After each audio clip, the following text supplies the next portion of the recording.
Believe that it's coming up to a year since this literally hit our TV screens. Oh yes, remember? Of course you do, absolutely. This disgraceful behaviour was caught on camera, and as we all saw, of course, Prince Harry looked rather uncomfortable to say the least, but nonetheless sat there and allowed his wife, someone who had literally zero respect, clearly, for the British monarchy, to mock exactly what it meant, particularly to a lady who'd spent 70 years on the throne, giving her all quite literally dedicated to service. As I told you before, it was interesting to find that the director did suggest that, perhaps there were certain elements that she may want to cut out. But apparently she felt that this showed her fun side of things, and more importantly, would make the British public like her for seeing her fun sense of humour. How miscalculated could you get, or indeed was it?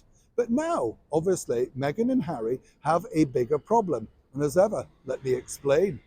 Hi, good morning. Neil Sean here. Nice to have your company. This is a problem, a huge problem for Meghan Markle, because as we told you recently, strutting up and down the carpet for the variety, do, which really was again overshadowed by that salacious book.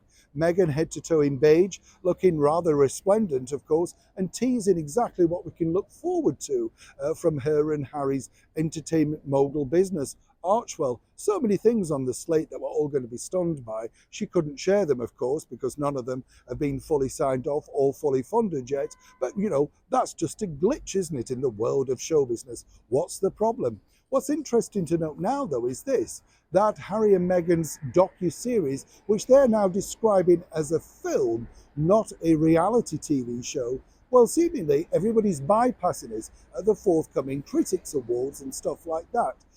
Their new agency have put this particular series forward alongside rather disinterested now, Netflix, to see if they can pick up any award. I mean, quite frankly, they're looking for any award that Meghan could show up for, pick up an award and gloat, basically saying Emmy Award winning, Critics' Choice Award winning, you name it. As we told you recently, Meghan herself was open to the idea of popping up at next year's Oscars. She didn't mind whether that would be presenting an award or indeed coming alongside somebody. She just wants to attend. She has something to sell. That is a product, Meghan Markle. As she's pointed out, all of this white noise surrounding the royal races and the debacle of the book, well, that's not her problem, not her doing. Now you see the problem that her agency has, though, is if you can't get any particular sphere to give you an award, a nomination, then you have a huge problem. And the huge problem is not just for Meghan and Harry themselves, although I would suspect that Prince Harry hopes that this particular whole episode could be buried in the midst of time. But more importantly, literally, for Meghan, what if she can't become an award-winning docu-series executive producer?